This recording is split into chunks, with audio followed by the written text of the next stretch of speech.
Hey guys, welcome back to my channel. It has been a long time since I've said that. It's been a long time since I've been here. I'm fully aware that, yeah, I kind of just disappeared.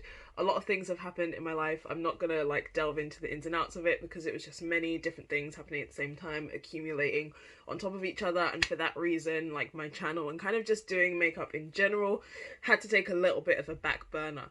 But I have returned because, let's be quite honest, coronavirus is here, I'm in quarantine, I ain't got shit else to do. And speaking of coronavirus, being in quarantine, self-isolation, whatever it is you want to call it, the topic of today's video is going to be how I'm taking care of my skin while in quarantine. For me, I'm kind of seeing this quarantine period as a sort of opportunity to just kind of invest in myself. So that means kind of taking care of my skin, my hair, my nails. And when I say taking care of, I mean just kind of letting them be. So my nails are not done. My toenails are not done. You will not be seeing my feet. This is not that kind of video. My hair, I've just put it in these twists. This is going to be my quarantine hairstyle. I'm putting it in these twists and I'm just letting it do its thing. I'm not worrying about brushing it every day and trying to put it in styles and stuff. I'm just letting her do what she needs to do. And that is exactly the same with my skin. I'm really trying to make the extra effort to keep with my skincare routine. That being said, you may be wondering why I'm talking all about skincare and I have this full fucking face of makeup on. That is also because, as I said before, I ain't got shit else to do. So if you do like this look and you want a kind of tutorial on this, that will be on my TikTok. I am on TikTok now. You can follow me at Majestic_Mayhem. Also on Instagram you can find photos and videos of other looks that I've done there. I think that I'm kind of gonna move more of my content over to TikTok because, as I was saying in the beginning, I'm finding it a little bit difficult to keep up with making YouTube videos because it is a much longer process, but I do still want to be putting content out there. So if you do want to keep up with my content, follow me on TikTok, Instagram, that would be amazing. Anywho, back to skin. What kind of brought this to my attention and made me feel like I needed to do this video was I was just kind of looking back through my channel and what kind of videos I had been doing, and I know that I have done a skincare video a couple of times, but I feel like since I've done each of those videos, my knowledge of skincare has increased so much more. I've done so much more research and I've come to understand so much more about my own skin. That's why I kind of wanted to do an updated video now of what is kind of going on with my skin now, because I really feel like the routine I have is getting me closer to where I need to be. I don't think it's perfect because I still have a lot of stuff to learn.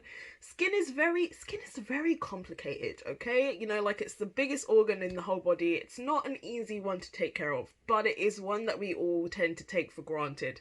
So I'm just going to be showing you guys what I'm doing with my skin right now.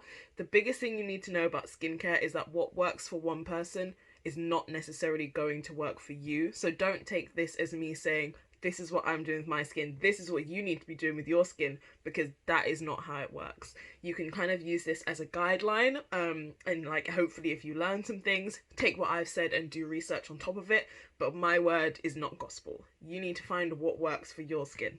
So I'm going to start off by saying that I have an extremely oily skin type. If you've been following my channel for a while, you will know this because I never freaking shut up about it, but I have very oily skin. And the next thing I'm going to say you might think is very contradictory, but my skincare routine is very focused on hydration. Now this might sound strange, but what a lot of people don't really know is that oily skin is dehydrated skin. The reason why your skin produces so much oil is because it thinks that it is dry.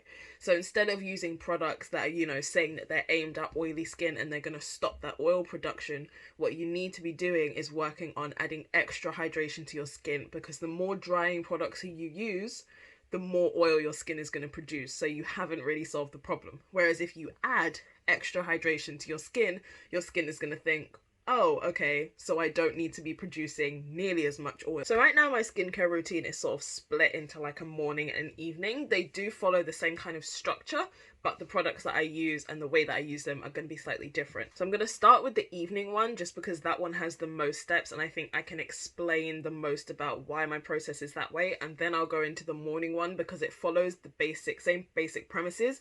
It's just a little bit more stripped back. The first and most important step in any skincare routine: cleansing. Wash your face. That is so important. So the main cleanser that I use here, this is the Cerave foaming cleanser. This is what I use in the shower just to wash my face. I know there are people out there that say, oh, you shouldn't wash your face while you're in the shower because the water's too hot and you should get out and wash it separately. But first of all, who the hell has time for that? Okay, we have jobs to get to. Okay, and personally I have done it separately and I don't feel like it makes any difference. Sometimes if I do have the water scalding hot, I might just turn the temperature down a bit before I wash my face, but I'm not about to like do my whole shower and then get out and wash my face because that's not going to happen. So I like this cleanser because it's really just kind of like neutral. There's no added fragrances, there's no colors, there's nothing that's really going to irritate the skin at all. But I do like this one because it includes active ingredients, and active ingredients are really, really important for your skincare, because if you're using products that don't really have any active ingredients in them, they're not going to do much for your skin. And when I say active ingredients, I mean things like hyaluronic acid, salicylic acid, glycolic acid, not necessarily just acids, but like vitamin B, vitamin C, retinols, those kind of things. These are the kind of ingredients that if you're having particular skincare concerns, are going to do an active job to help them. So they might help with the resurfacing of the skin or like cell turnover and things like that. Things that your skin can do naturally by itself, but when you have those active ingredients in there, they're going to give your skin that little bit of a kick and just help it to happen better and a little bit faster. So this brand Cerave, the reason it's called Cerave is because all their products include ceramides in them. So this particular cleanser, I believe, contains 3 ceramides, niacinamide, and hyaluronic acid. All of those are, as I was saying, active ingredients. So this one is the one for normal to oily skin. What niacinamide does is really good for oily skin in particular, is it really helps to kind of tighten the pores and reduce the look of large pores, because oily skin types, obviously because we are producing so much oil, our pores are going to be very enlarged to allow all that oil to get out. Like I certainly, around my cheek area, my pores are gaping. Like there is nothing I can do to stop them. I have tried every kind of pore filling, like packing powder, every single thing, and my pores are just like, hey, hello, how you doing? So niacinamide really helps with that. And also hyaluronic acid. I'm going to be talking about hyaluronic acid a lot in this video because I've just started incorporating it into my skincare routine, and woo, ciao. So once I've washed my face in the shower, I come out and then I like to use a micellar water. I just use these kind of like on a cotton pad, and I use this just to get off those last little bits of dirt left in my skin that the cleanser might have left behind. Do not make the mistake with micellar water in thinking that this is the same as a toner. It is not. This is a cleanser. Micellar water and micelles essentially just means that this is soapy water. So it's just gonna help to cleanse your skin even more, a little bit further. But you do need to be careful with this because, as I say, it's not to be mistaken with other products. It is soapy water. So if you overuse this and don't use it in conjunction with anything else, it can really dry out your skin. Also, they kind of advertise it and be like, oh, you know, you don't need to rinse this off, this, that, and the other. I would recommend, not necessarily that you have to rinse your face completely, but you want to use something after this because, as I say, it is soapy water. You don't just want to be leaving soap on your skin because that is going to start to clog up your pores. So this is one of the Garnier Pure Active ones. They have quite a few in the Garnier range. Garnier ones I just find work better for my skin. I've used the simple ones and things, and I just find that they don't tend to get my skin as clean as I would like it. So the way I kind of know is I just keep going in with cotton pads of micellar water until they kind of come out completely clean. And I find that when I use the Garnier one, it gets my skin cleaner. It doesn't particularly matter which one I use. It doesn't have to be the Pure Active one. It doesn't have to be whatever different color ones they have because they're all largely the same. I don't like the ones that have oil in them just because that's just leaving like an oily film of grease on my skin, and I don't need that. I'm trying to take things off. I'm not trying to add things to my skin. So micellar water is next. So the next thing I go in with is toner. This is one of those steps that a lot of people debate as whether it's actually useful or not. Some people think that toner doesn't do anything for their skin. Some people kind of swear by it. I think it's one of those personal things, but for me personally, I do like a toner because, as I was saying before, micellar water isn't something that you want to just leave on your skin. So if you kind of go in with a toner afterwards, it's going to get rid of that kind of residue of the micellar water. And also, toner is kind of the main and easiest way, if you're new to getting into skincare, to incorporate those active ingredients, because sometimes using serums and things like that can be really not just expensive, because serums can be very expensive, but a little bit confusing as to what ones you need to use, how you need to use them, because certain active ingredients can't be used with other things, and then you have to make sure that you're prepping your skin in a particular way. Whereas with a toner, it's not going to be as concentrated as a serum. So for example, this toner has salicylic acid in it, which is a chemical exfoliant. Now, a lot of people do like to use physical exfoliators like scrubs on their face. Stop it. Those are so bad for your skin. So bad. All that they are doing is like literally scraping off the top layer of your skin. They're going to leave little micro tears in your skin, like so tiny that you can't even see them. But that is just disgustingly horrible for your skin, because it's just leaving it open to infections, and you're just going to end up with more scarring and uneven skin if you do it that way. Whereas with a chemical exfoliant, it's basically speeding up your body's natural process of shedding skin. So we all know that skin does shed naturally. It does the same on your face as well. Your skin, I think the skin on your face kind of turns over maybe every couple of days to weeks. I'm not 100% sure on that. As I say, I'm not an expert. I am still learning. So a chemical exfoliant is going to help with that, and it's going to be so much more gentle on your skin than going in with basically sand and like scrubbing away at your skin. A toner as well, obviously it says in the name, kind of tones the skin, you know, tightens the look of pores. Against common belief, pores do not open and close, okay? They are not muscles. They don't open and close. A toner does help to reduce the look of pores. Pores at times can look more open and look more closed, but they are not actually physically opening and closing. That is not how pores work. So the next thing I'm going to talk about, which is something I've recently incorporated into my skincare routine, serums. And that magical ingredient, hyaluronic acid, that I mentioned. Here is the, can you see the label? This is the 2% hyaluronic acid and B5 serum from The Ordinary. The Ordinary, I do really recommend this brand because serums, as we know, can be like super expensive. But The Ordinary's ones are not. I think this is like £5 or £6 for this whole bottle. And you do get really good quality, very pure products. So this is basically pure hyaluronic acid. I know 2% doesn't sound like a lot, but with those active ingredients, because they are, you know, things like acids that are helping to chemical exfoliate, you can't be using serums that are, you know, 100%, because that is just way too much for your skin. Your skin does not need that. That will destroy your skin. So if you're seeing any kind of serums that are saying, you know, 5, 10, 20, 15, all of that and above, steer clear, because that is basically just going to be like putting literal acid on your face, and not a good kind of acid. That is just going to burn your skin. Now, hyaluronic acid is different from the other kind of acids that I've mentioned earlier, because this acid is not actually like a chemical exfoliant. It's not going to resurface the skin like how other skincare acids do. So for example, other skincare acids that you might hear about a lot are salicylic acid that I mentioned, glycolic acid, lactic acid. Those ones are all going to be chemical exfoliants. So if you're worried about really textured skin, or you're quite acne prone, those kind of things, those kind of acids are going to be really good for that. Hyaluronic acid is like the king of hydration. So hyaluronic acid is a molecule that the skin produces naturally. It's quite a lot in like your joints, as well as in the skin, especially around the face. And what's great about hyaluronic acid is it essentially attracts water to it and can hold up to 1,000 times its own weight in water. So that is amazing for hydration, because it's very easy to just kind of put some water on your face, it's going to evaporate. Put some cream on your face, you might go to bed, the next morning you wake up, your skin is really dry. Or if you just have dry skin generally, you might be thinking, I'm putting on all this moisturizer and my skin is still dry, it's still flaking. Hyaluronic acid is going to be your best friend, because it's basically, it's a magnet for water. You're going to put it on your face and it's just going to like find water in the air. It must have some kind of like radar thing. It's like water, and then it just draws it into your face. And also because the molecules are quite small, they penetrate deeper into the layers of the skin. So your skin is made up of lots of different layers.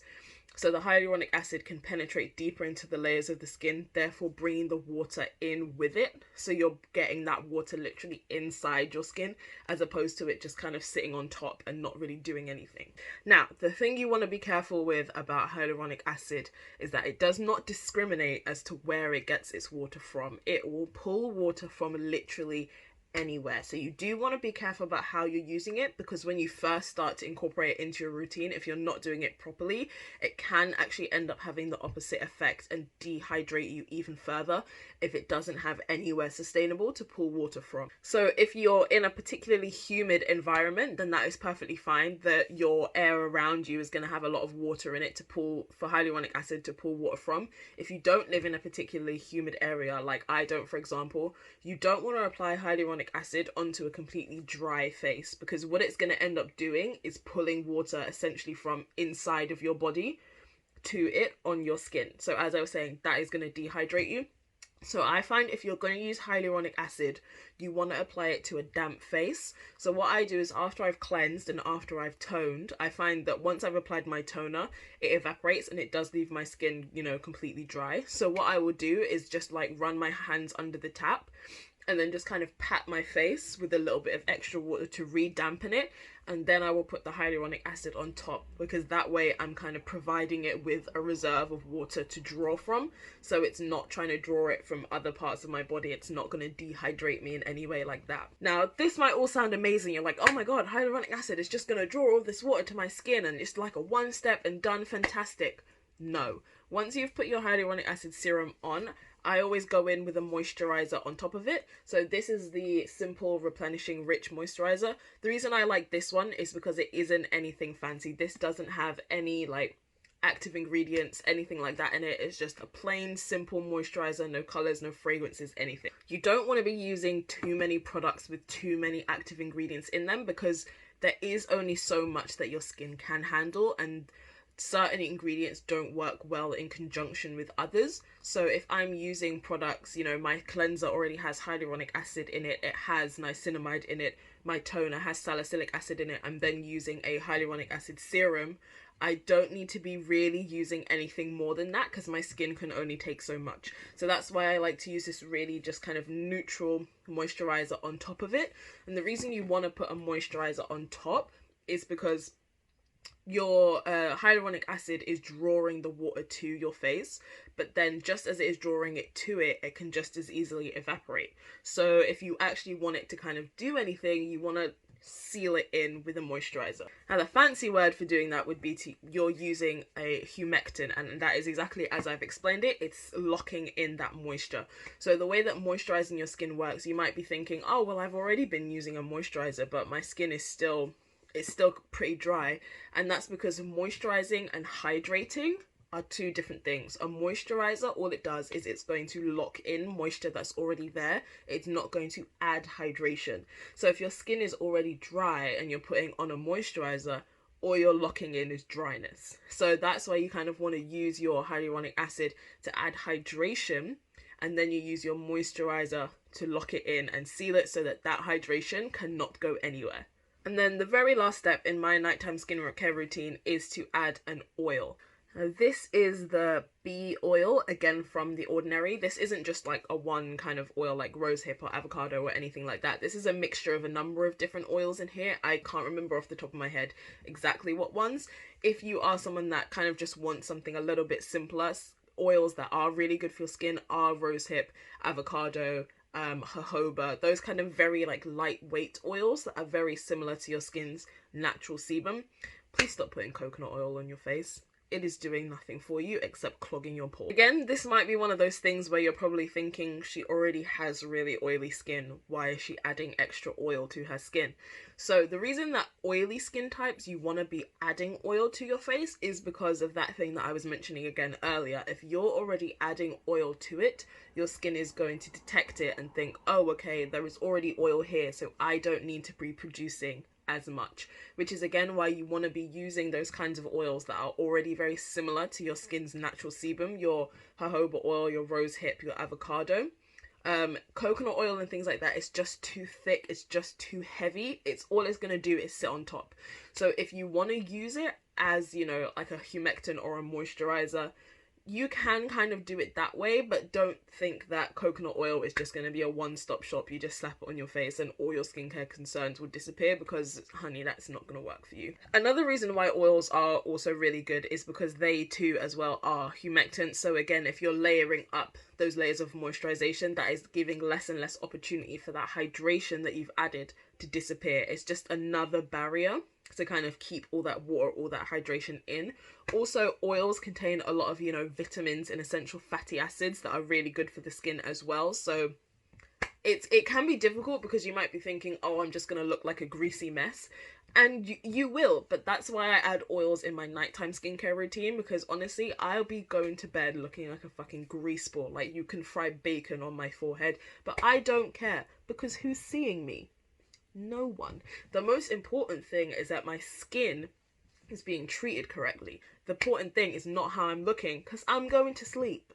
So moving on to my day skincare routine, as I say, it follows a very similar structure to my nighttime skincare routine, as in, you know, cleanser, toner, serum, moisturization, hydration, all those kind of things. It's just that the products that I use during the day are going to be slightly different, because as I say, you know, when I'm going to bed, I don't care how greasy my skin looks because I'm sleeping. Whereas during the day, I'm going out, I have places to go. It is important to me how my skin looks, especially if I'm wanting to put makeup on top of it. You know, my makeup already has my naturally oily skin to contend with.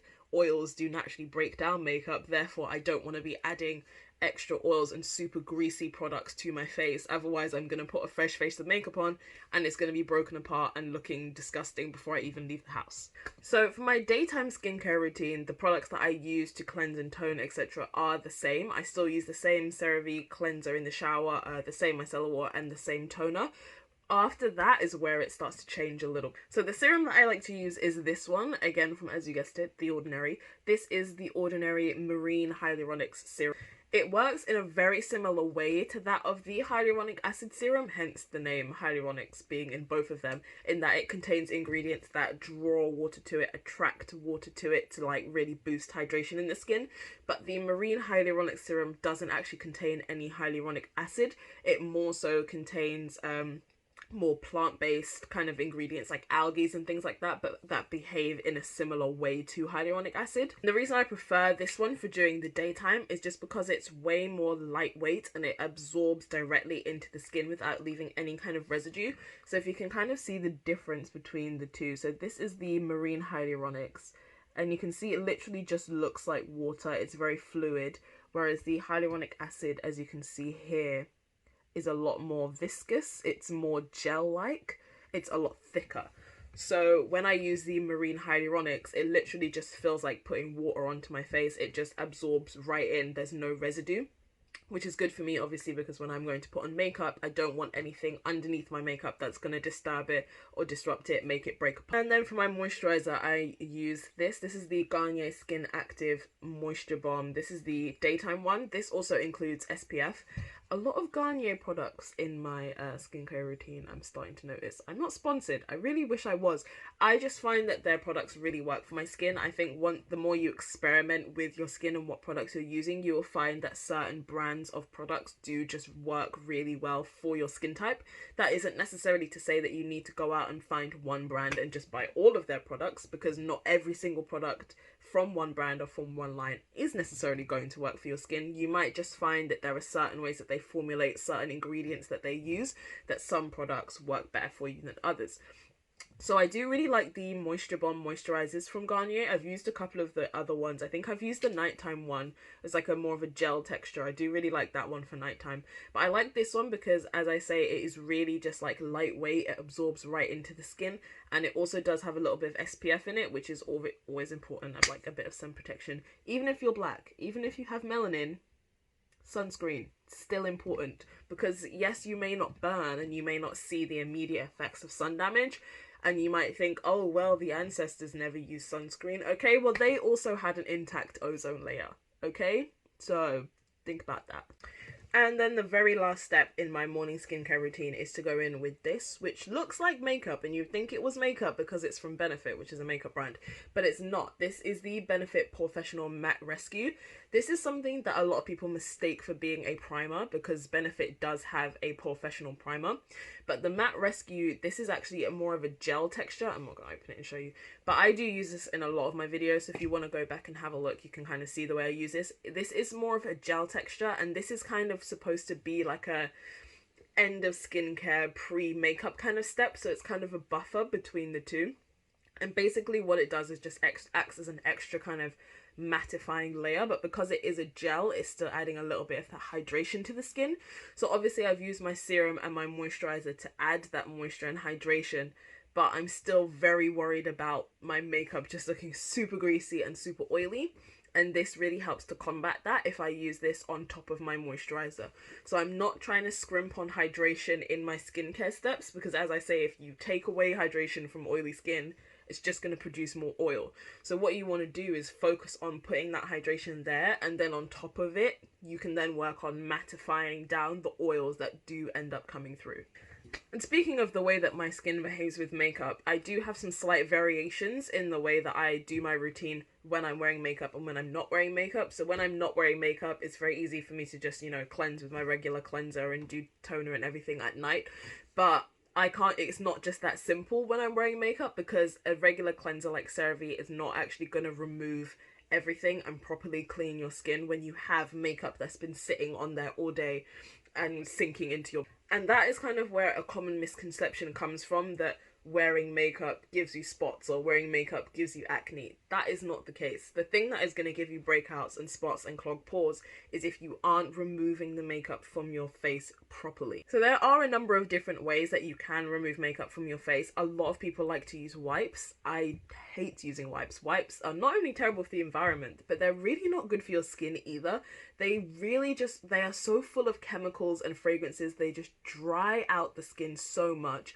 Also, they don't actually remove all of the makeup. All that they're taking off is the very top layer, but whatever is still in the pores, really the motion of rubbing your face with a wipe is just going to kind of push that makeup further and further and further in. So what you want to do to adequately take off makeup is to use something oil-based, because as I've mentioned, oil is the enemy of makeup. It breaks it down. So you want to use something oil-based to completely break down all of the makeup that's on your face, and then it's going to rinse away. So I like to use this. This is the Simple Kind to Skin Hydrating Cleansing Oil. The main ingredient in this, I think, is grapeseed oil, which is another oil that is really good for the skin because, as I say again, it is very lightweight and similar to the skin's natural sebum. Also, I like this oil because it doesn't leave any kind of a residue on the skin. So, you know, you just put a little bit in your hand, rub it in. I rub it in and literally the makeup ends up looking like paint. Like, everything just breaks down completely. And the good thing about using this oil is that, like, I can just take water and rinse it and everything is... Some makeup products like mascara, eyeliner, those kind of things can be a little bit stubborn. So you don't want to be over rubbing at your eyes or adding too much product into your eyes because that is just not good. So what I like to use is these, they're like the kind of magic like microfiber makeup removing cloths. So once I've rinsed off all the cleansing oil, I'll then go in with this. All you need to do is wet it with water. I go in with this and just kind of rub around my eyes gently and sometimes around like my cheeks because those are more porous areas where makeup is going to sink in, just to get rid of like, also around my hairline because it's kind of hard to get, you don't always want to be putting oils and cleansers and things like that in your hairline, so sometimes those are the areas where you will miss bits. So I would just use a cleansing cloth like this with some water on it. These are like super cheap and you can get them in loads of different places, just to get rid of the very last dregs of makeup. And then to actually wash my face afterwards, I like to use these. These are the Olay Daily Facials cleansing cloths. You get them in a box of like 30, so it's a daily facial, you're supposed to use it every day. So it just comes like this. It's just like a dry cloth and it kind of opens out. And all you do is wet it with water and rub it, and then it starts to lather up. So basically there is like soap contained in there, and this is what I use to kind of wash my face after I've been using makeup, because I find that I need a little something extra than just my hands to make sure that I'm getting those really last bits off. Also, the kind of texture of it It's they call it a facial because they say that the kind of texture of it does give you a little bit of like exfoliation, and it's really hydrating and nourishing. I do really like these because I do find that like once I've washed my face with these, my skin doesn't feel really like dry and really tight. These feel really nice. These are also amazing for travel because they're just dry and all you have to do is wet it with water and the soap is there, and as I say, it doesn't completely dry out the skin or anything like that. So these are. And the very last thing I want to talk about is masks. I love a face mask. Face masks are just one of those things that you do that you just feel so luxurious. Like you put it on and you're just like, wow, I really have my life together. Like I am a self-care queen. But face masks don't just have to be used as that kind of once in a while thing to feel like you're really pampering yourselves. Masks can and should be incorporated into your routine quite often, you know, once or twice a week, depending on the type of mask. If it's just like a really hydrating kind of gel or sheet mask, those can be used a couple of times a week. Again, I do really like the ones from Garnier. I just don't actually have one right now to kind of show you, but it's just the one that comes in the little sachet. You just pull out the thing and like slap it on your face. But these are two more that I've been really liking recently. These are both from the brand Antipodes. I'm not going to go too into detail about these because I do have a whole video that I did ages ago basically about the whole Antipodes range, so I will link it up there somewhere if you want to go learn about that. So basically this is a brand from New Zealand. It's all like organic, vegan, vegetarian kind of stuff, and this one I quite like. This is the Halo Skin Brightening Mud Mask. This one I would say is more of like a every other week. This is more like a once in a while luxuriating kind of one that I will use. So it just kind of looks like, obviously I've dug into it. It comes with a little spatula. It's just like grey. It's kind of like one of those clay masks that really dries down onto your face and then your face can't move and you can't speak, that kind of thing. It's one of those kind of masks, but those kind of masks are really good for oily skin because the clay or the mud is really good for like drawing out imperfections and helping with oil control and like really getting deep into the pores and kind of cleansing and detoxifying everything. And the other mask that I love from Antipodes, this is the Aura Manuka Honey Mask. This mask is everything. This is essentially, it's kind of just like a very thick kind of cream. So you can just apply loads and loads to the skin and like really slather it on in a really thick layer, leave it on for about 20 minutes and then rinse it off. But the main way that I like to use it is actually just kind of like as a night cream. So I don't like slather loads and loads on because I just feel like it's a little bit of a waste of product. If I use it as a night cream, it kind of stretches a little bit further. But I'll use that one if my skin is kind of feeling really dry. Sometimes my skin does have times where it just feels a little bit drier than other times and it needs that extra little boost. Or if I do have loads and loads of breakouts, because like my skin is far from perfect. I'm really not gonna sit here and pretend like it is. Like I get spots. My skin sometimes she doesn't cooperate. Sometimes she's not my friend. So if I have like particularly pesky breakouts, I like to put that cream on because it has that Manuka honey in it, which is really antibacterial, can help to like fight breakouts and things like that. Also, that cream just feels so luxurious. Like you put it on and you just feel expensive. That's the only way I can like describe it. But that's the way that I like to use it. I kind of just use it after my serums and everything like that, just as like a really thick kind of night cream. Yes, it does make me look like a complete grease ball, like more so than any other product, but when I wake up the next morning, my skin just feels so amazing. Right, okay, so I think I have sufficiently talked everyone's ear off. You're probably sick and fucking tired of hearing my voice by this point. So that is basically where my skincare routine is at right now. That might change completely within the next year or so, and then I would be back again to talk about my skin even more. But yeah, those are the products that I'm really enjoying at the moment and the processes that I've been doing, and I've seen a huge difference in my skin. Like I don't feel like my skin is nearly as oily as it used to be. When I wear makeup, I'm not constantly worrying about blotting it and adding powder, anything like that. So adding hydration really makes a huge difference, whether you have dry skin, oily skin, or anything in between. A huge focus needs to be hydration. Obviously, if you have acne and other skincare concerns, rosacea, things like that, you do want to have a focus on those. But hydration, everybody should be working hard to hydrate their skin. Please do it, okay? You can't be just out here looking dry and crusty. It's not cute. Yeah, that is the end of today's video. I really hope that you enjoyed it. If you did, don't forget to press the like button down there and subscribe to my channel if you haven't already. And if you are interested in still following along with my makeup looks such as this one, be sure to follow me on TikTok and on Instagram. I would really appreciate it, and that really helps me out. So I'm not exactly sure when the next video will be or what it will be on. Probably will be a vlog. I'm definitely going to try and keep up with the vlogs on my channel when I eventually get out of quarantine and I can get on a plane and go somewhere. So yeah, do stay in tune for that, and I will see you in the next video.